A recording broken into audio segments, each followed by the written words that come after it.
بسم الله الرحمن الرحيم ثم قست قلوبكم من بعد ذلك فهي كالحجارة أو أشد قسوة وإن من الحجارة لما يتفجر منه الأنهار وإن منها لما يشقق فيخرج منه الماء وإن منها لما يهبط من خشية الله وما الله بغافل عما تعملون أفتطمعون أن يؤمنوا لكم وقد كان فريق منهم يسمعون كلام الله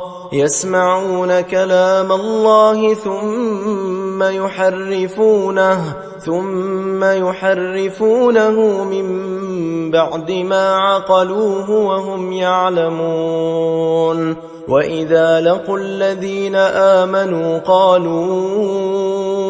آمنا وإذا خلا بعضهم إلى بعض قالوا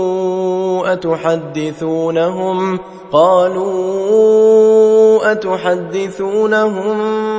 بما فتح الله عليكم ليحاجوكم به عند ربكم أفلا تعقلون أولا يعلمون أن الله يعلم ما يسرون وما يعلنون ومنهم أميون لا يعلمون الكتاب إلا أماني وإن هم إلا يظنون فويل للذين يكتبون الكتاب بأيديهم ثم يقولون هذا من عند الله ليشتروا به ثمنا قليلا فويل لهم مما كتبت أيديهم وويل لهم مما يكسبون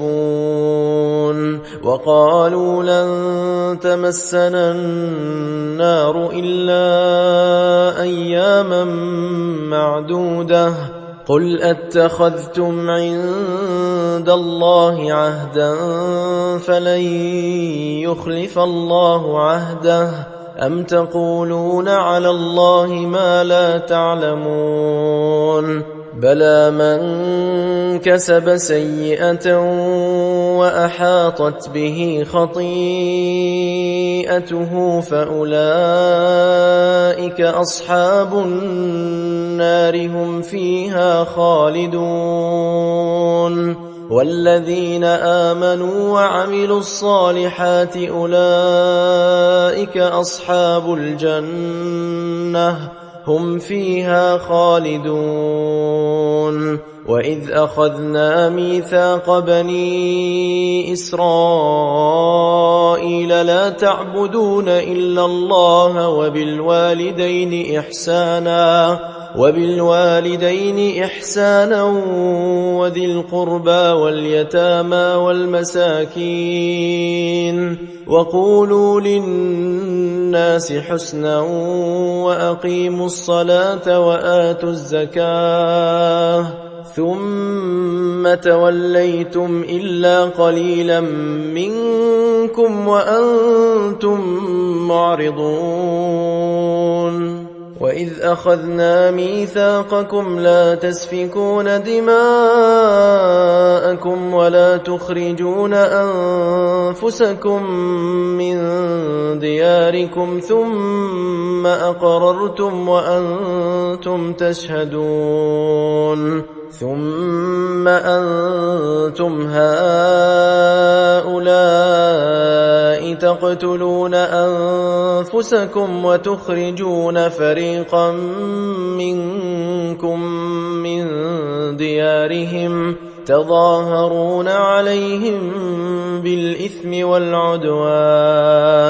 وإن يأتوكم أسارى تفادوهم وهو محرم عليكم إخراجهم أفتؤمنون ببعض الكتاب وتكفرون ببعض فما جزاء من يفعل ذلك منكم إلا خزي في الحياة الدنيا ويوم القيامة يردون إلى أشد العذاب وما الله بغافل عما تعملون